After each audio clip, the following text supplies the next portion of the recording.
glória a Deus, porque Jesus me deu vida. Ele está nesse lugar. Você pode glorificá-lo? A Brita Hadashah, o Novo Testamento, ela traz para nós 3 livros sinópticos que têm uma visão em conjunta, com a mesma biografia, porém todos eles tirados de Yohanan ou João Marcos. João Marcos, ele é um livro o mais velho. Cronologicamente, ele deveria estar em primeiro lugar, mas está em segundo. O Evangelho de Mateus foi escrito, há quem diga mais ou menos, porque todas as datas da Bíblia nunca é exata, nunca. Então seria bom o pregador dizer mais ou menos, porque nunca é exato. O Evangelho de Mateus, mais ou menos na data, um pouquinho antes que Tito, o grande general, entrou para se cumprir Mateus capítulo 24, quando Jesus falara, e destruir o templo de Jerusalém, foi escrito o Evangelho de Mateus. Dos 612 versículos que tem no Evangelho de Mateus, 28 capítulos que ali estão inseridos, só 24 não estão no Evangelho de Marcos. Todo o modelo foi tirado do Evangelho de Marcos. Mas por que isso? Porque o Evangelho de Marcos, ele foi escrito primeiro, ditado pelo nosso grande líder dos apóstolos, dos discípulos, chamado Pedro. Porque Pedro, ele ganhou João Marcos e também a sua mãe para Jesus, e Pedro é pai na fé de João Marcos. O Evangelho de Mateus, ele está em primeiro lugar porque o tradutor da Bíblia, ele colocou Mateus para fazer a ponte de Malaquias, 400 anos, e desembocar na genealogia de Abraão, porque Mateus, ele escreve para os judeus. O Marcos, ele escreve para os romanos, e Lucas escreve para os gentios. João, que é a águia lá de Ezequiel, capítulo 1 e versículo de número 7, ele vai escrever universalmente, universal para todos que querem evangelizar. Afinal de contas, o livro de Atos dos Apóstolos, que é o livro da missão, ou a missão, os Atos do Espírito Santo, ele usa como pujança, fala verbal, pregando o Evangelho, ensina como pregar, mas os textos bíblicos do Evangelho de João está como um livreto e também como o livro mais levado na boca dos missiólogos quando se fala em evangelizar. Já Mateus, ele fala desde José até Abrão, mostrando que Jesus, ele é descendente de Abraão. E Abraão, ele sendo filho de Terá, filho de Naor, filho de Peleg, filho de Zerug, que é filho de Éber. Esse Éber, ele é o pai de todos os hebreus. Esse Éber é filho de Salá, por exemplo, Salá filho de Alfagete, e Alfagete de Sem. O Sem, ele é o filho de Noé. Quando Mateus, ele vai trazer a genealogia de Abraão, ele vai colocar a ideia de que os judeus precisam ouvir e ser estas beatitudes do capítulo 5, do primeiro sermão, e precisam mostrar em prática como igreja do Senhor.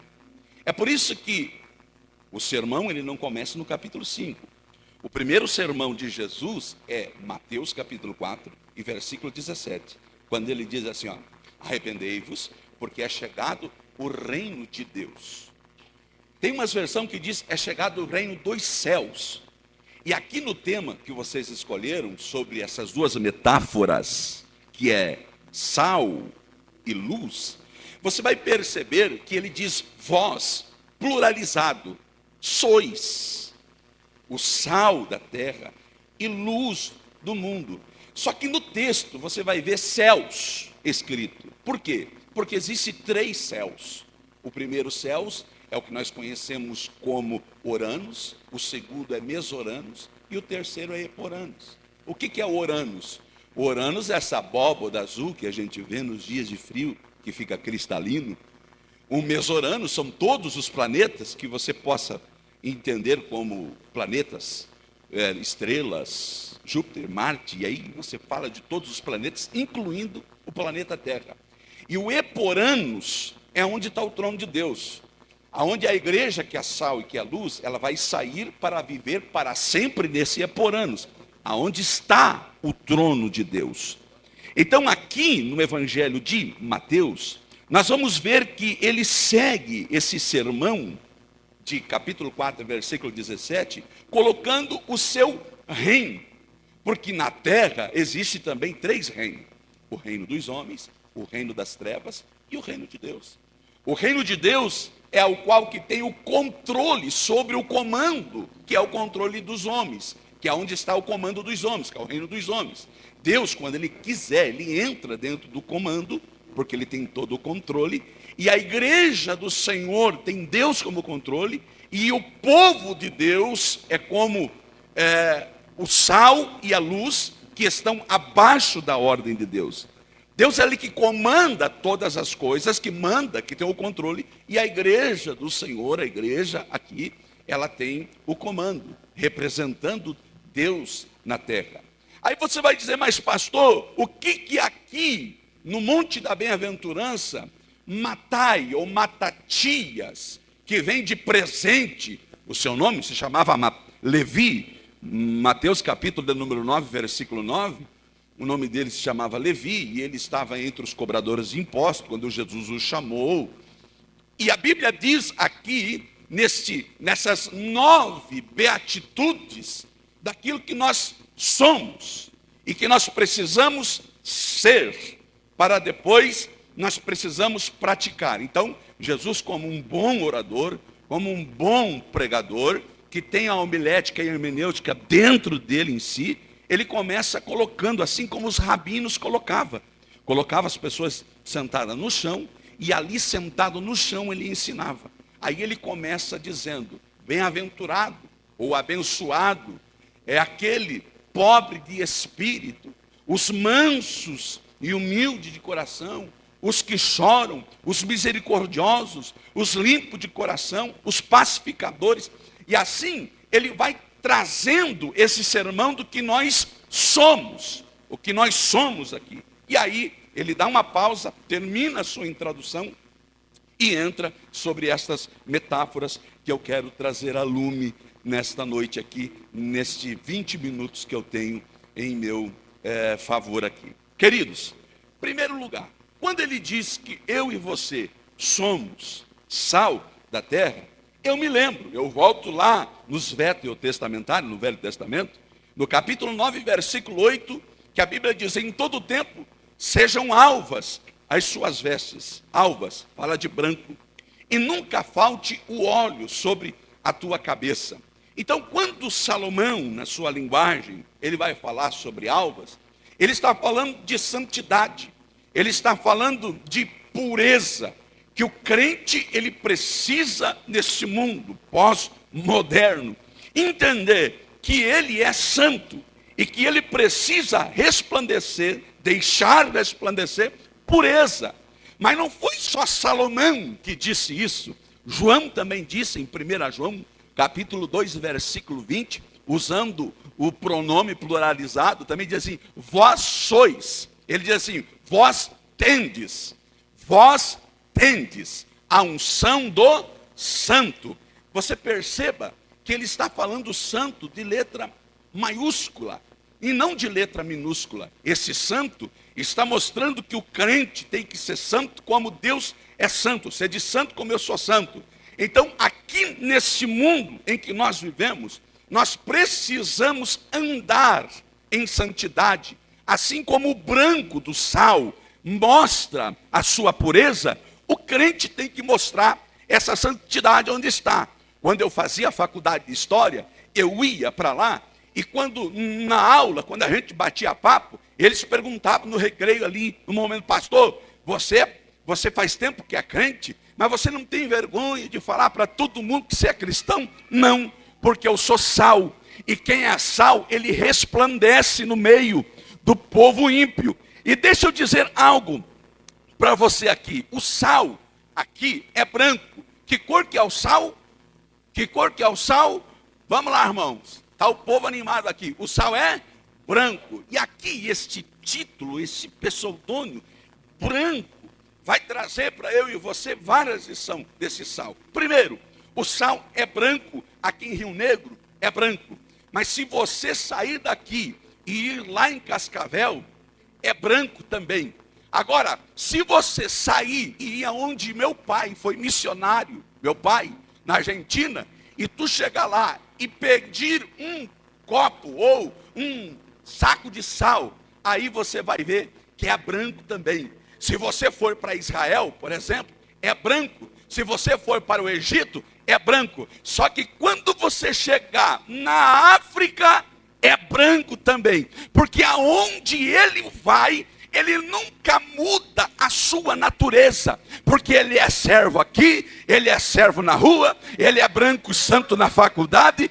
E deixa eu dizer para vocês, geração sal que está aqui, seja puro, deixe resplandecer esta pureza em vocês, porque eu profetizo aqui para o bairro, eu vou profetizar, para o bairro Alto Alegre, que de hoje em diante a porta da salvação se abre, porque você vai sair daqui fazendo a diferença lá fora.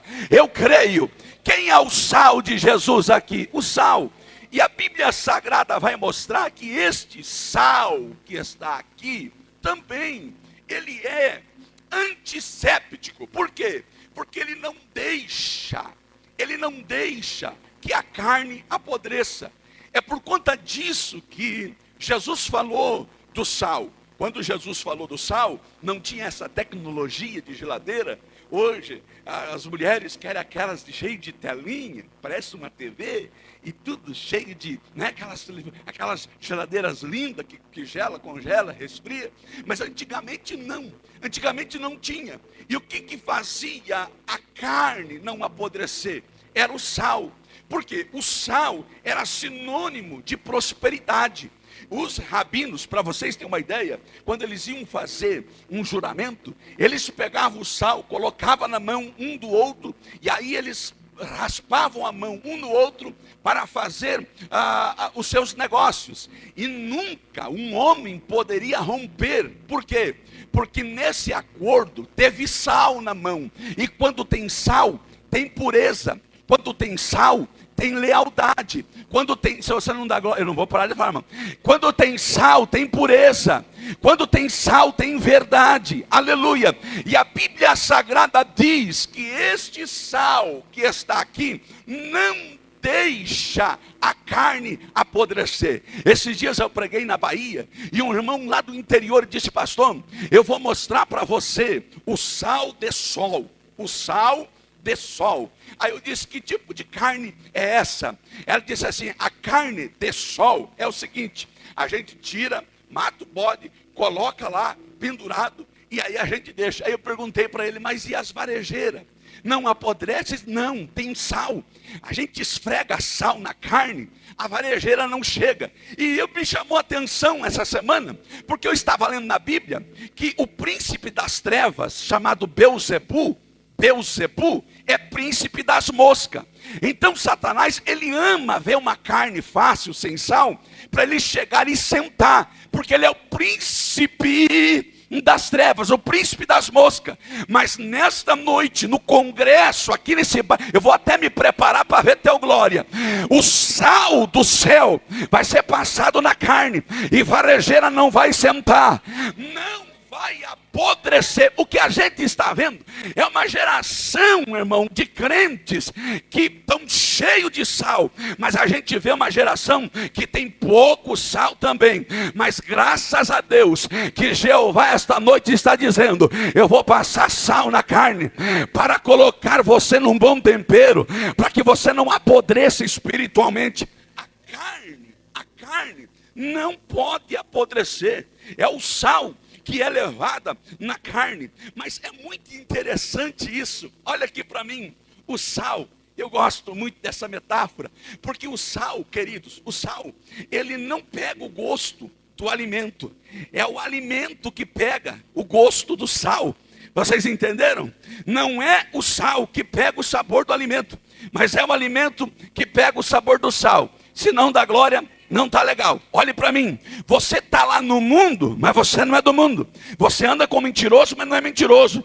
Você pode até andar com prostituta, mas não se prostitui. Não, você pode até estar lá no barro, mas o barro não está em você. Por quê? Porque você é sal, você faz a diferença. Bendito é o nome do Senhor. Cadê os sals de Cristo aqui? Os sals. Então, quando Jesus usa esta metáfora antisséptico, que é essa culinária, que dá um bom tempero, eu fiquei olhando esta semana que a igreja do Senhor, ela está aqui nesse mundo, mas historicamente falando, e eu amo isso porque foi Heródoto que disse. Heródoto falou que o cristianismo colocou este mundo a viver. Foi o cristianismo. E o pai da história, a qual eu fiz faculdade de história, disse o seguinte, que foi o cristianismo que adaptou neste mundo a música. Foi o cristianismo que adaptou neste mundo a filosofia verdadeira. Foi a religião, foi o cristianismo que colocou neste mundo a arte. Foi o cristianismo que livrou a escravidão. Foi o cristianismo que trouxe vida para os pais de família.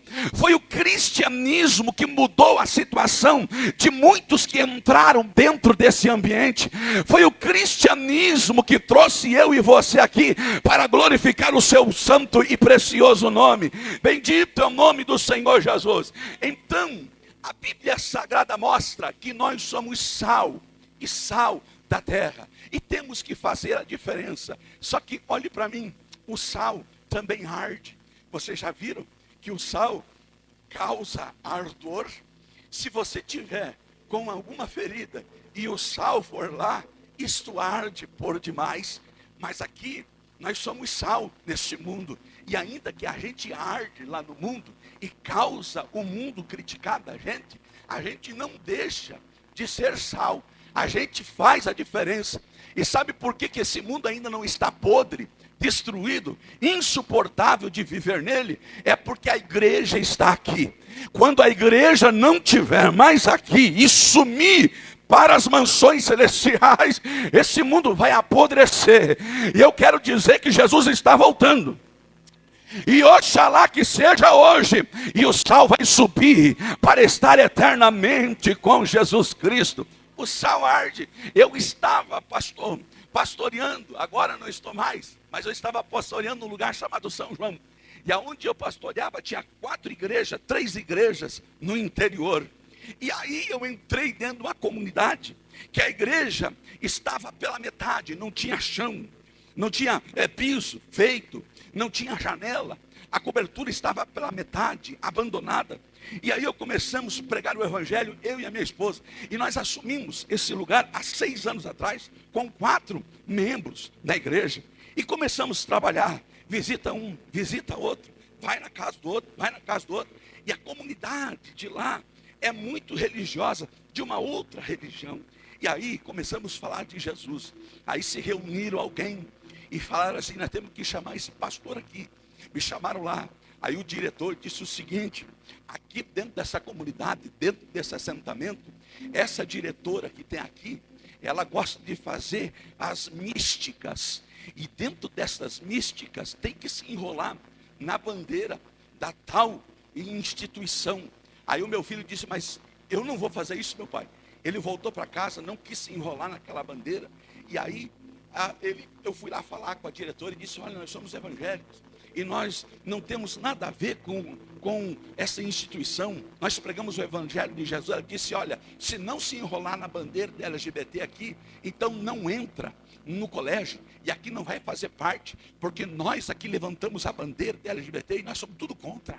E começou a me falar as coisas para mim dentro ali. Eu disse, vocês sabiam que eu estou fazendo faculdade de história e eu sei que o Estado é laico? Ela olhou para mim e disse, mas aqui funciona assim, quem manda aqui somos nós. Muito errado. Muito errado isso. Aí eu fui para casa e aquela mulher a qual fez isso, ela dizia assim para a comunidade ali: eu tenho raiva daquele gordo. Olha que calúnia, irmãos, que calúnia. Eu tenho raiva daquele gordo. E aí, irmão, me chamou de cabeçudo. Aonde isso, pastor? Cabeçudo. Eu não gosto daquele homem lá. E ele vem de moto para cima e para baixo. A minha vontade é derrubar ele de cima.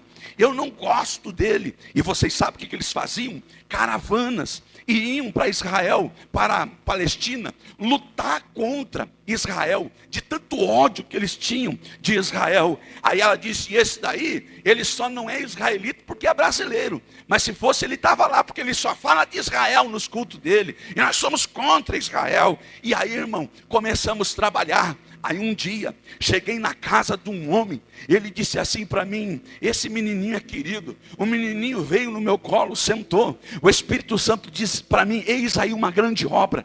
Eu olhei para aquele garoto, ele olhou para mim, e ele começou a me abraçar. A minha esposa estava perto. Eu perguntei: de que é esse garoto? Esse irmão olhou para mim e disse: esse garoto daquela mulher ali que não gosta de você.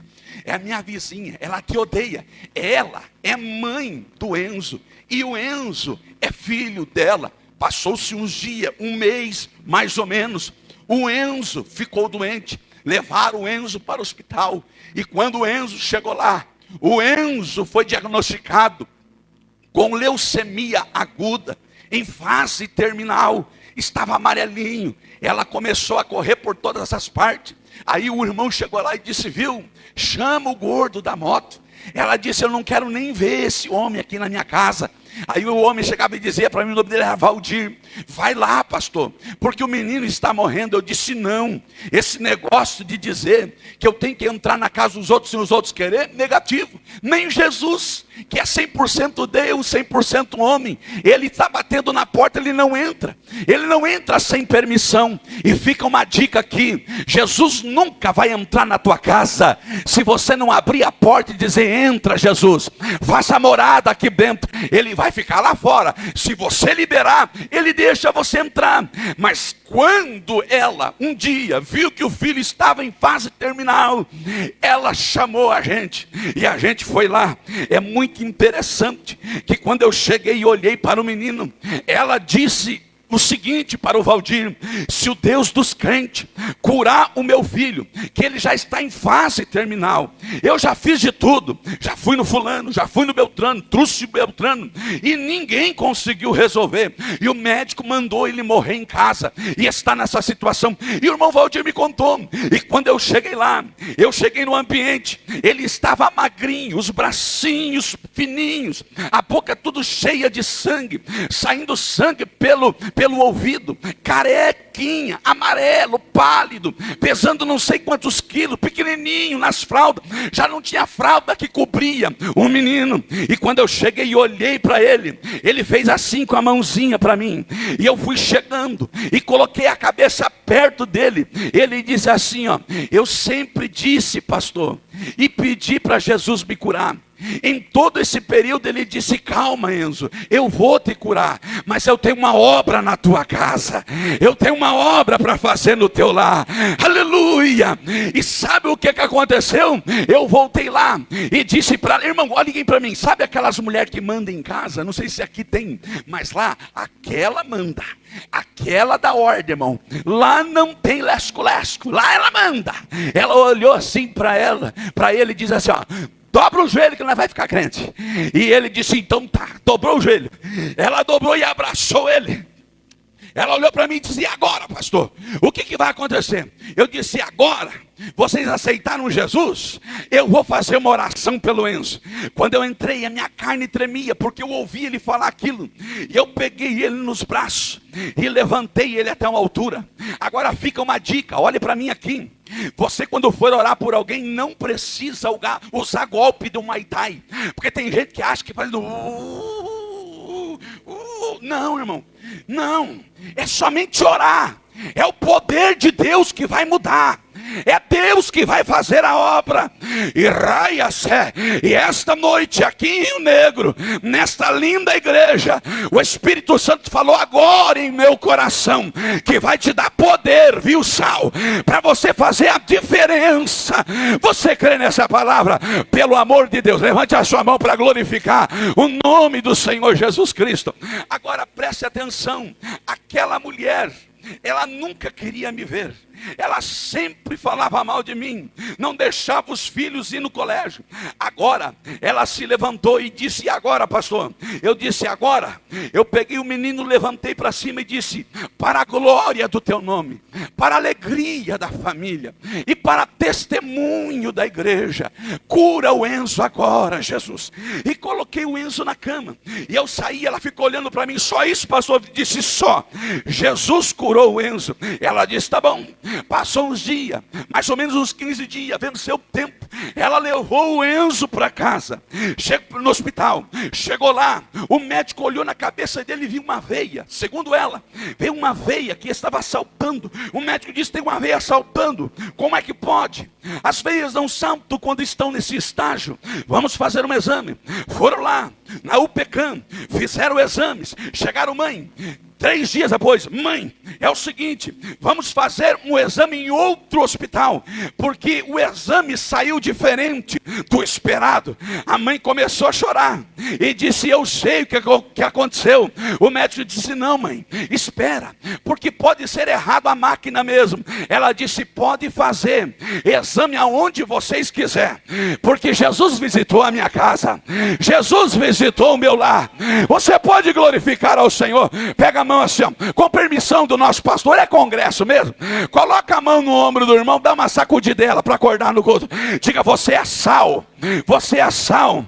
O mundo, aleluia, pode ridicularizar você, o mundo pode avacalhar você, o mundo pode virar as costas para você, mas o mundo não fica sem o teu louvor, o mundo não fica sem a tua adoração. Por quê? Porque a gente faz o bom tempero neste mundo.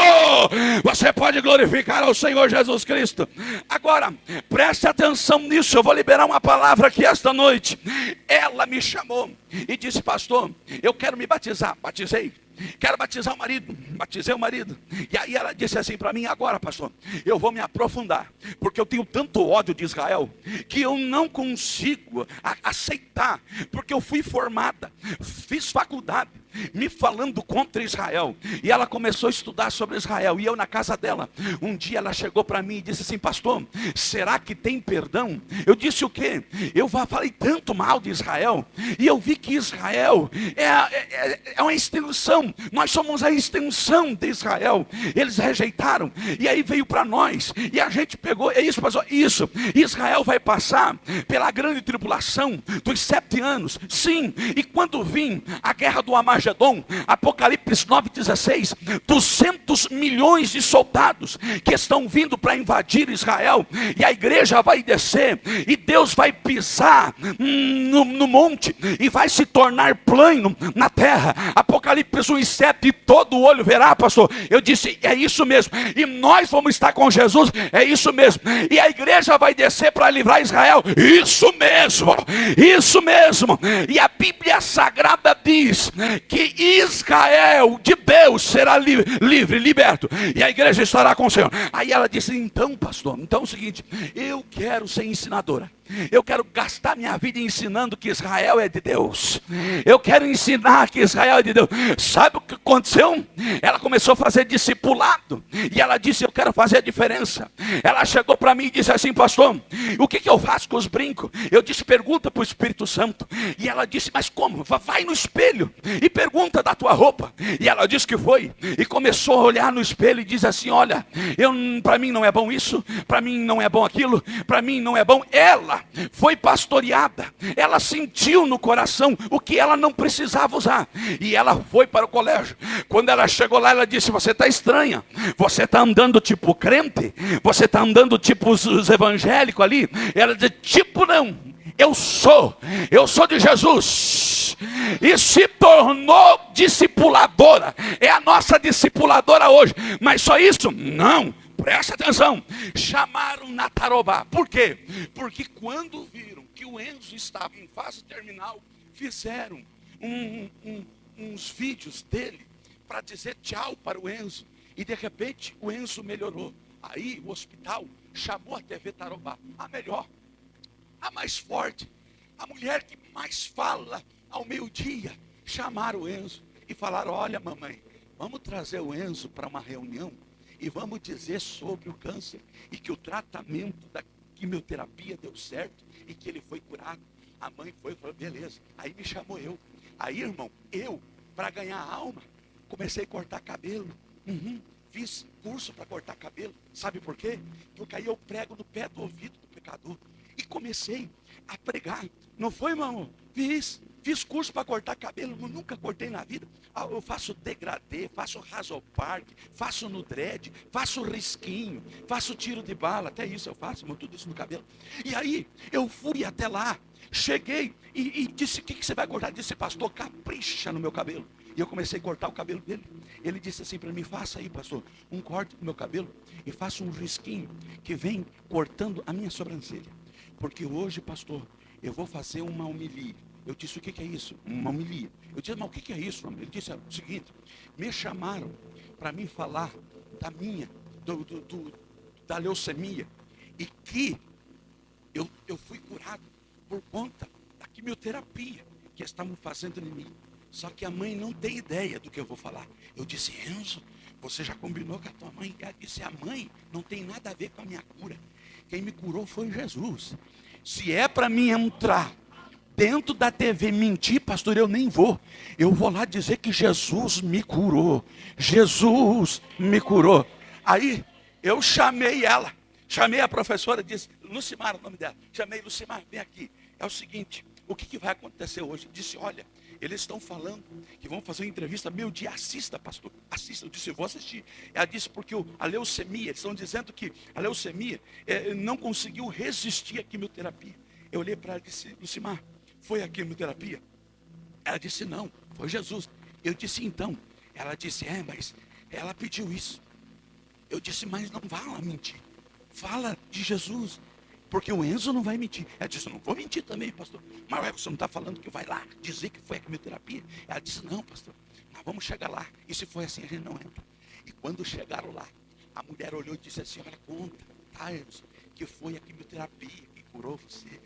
Aí ele falou assim: não foi Jesus. Ela disse: sim, que lindo, bonitinho, lindo. Foi Jesus.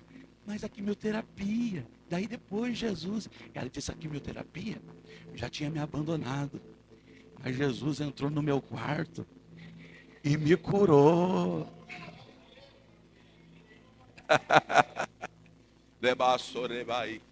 Esta noite, vocês creem numa palavra profética? Cadê o sal da terra aqui? Te coloca de pé e dê um abraço em alguém e diga: você é sal da terra.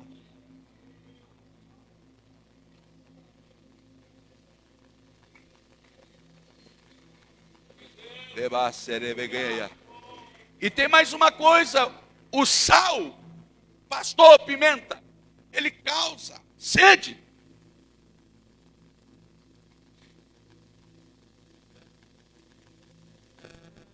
Presta atenção no que eu vou dizer aqui, hein? Madrid, de hoje em diante, o mundo que não tem apetite pelas coisas de Deus vai passar a ter, porque vai olhar para você e vai sentir sede de ouvir. Eu achei que você dá glória na hora que eu fiz assim, ó. Aleluia.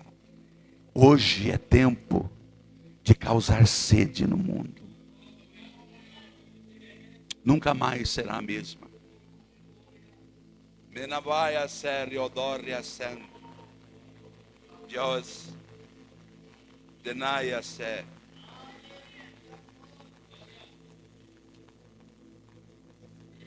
Ah, Jesus. Tem um mover na área espiritual que vai começar a acontecer dentro desse bairro. Eulácia, E Deus vai colocar as coisas no lugar com o seu braço de ferro. A porta da salvação vai se abrir. Vai entrar pessoas ali que vocês não imaginam. E toda a obra do inimigo será dissipada.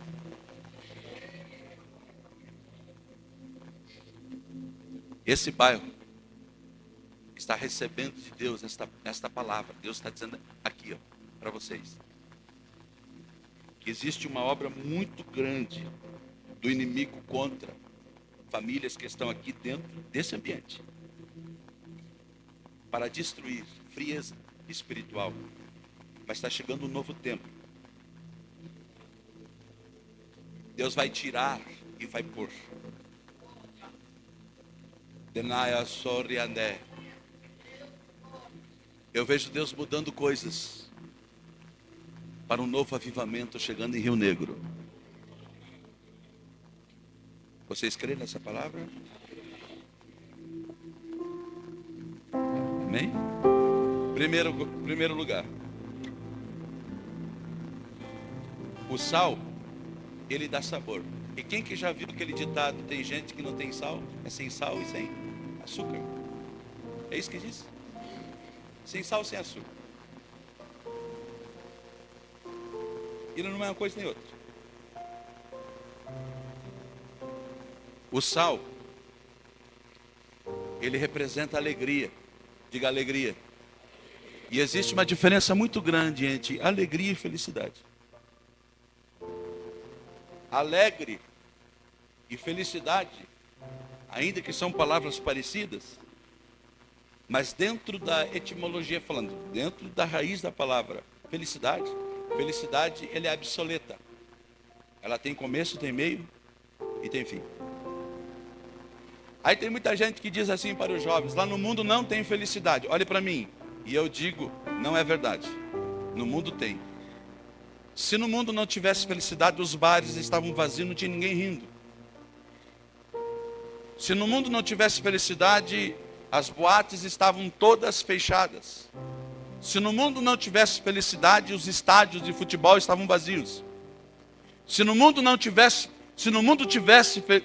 felicidade, Elon Musk, o homem mais rico do mundo, não aparecia esse dia no YouTube e disse o seguinte: eu não sei o que é ser alegre.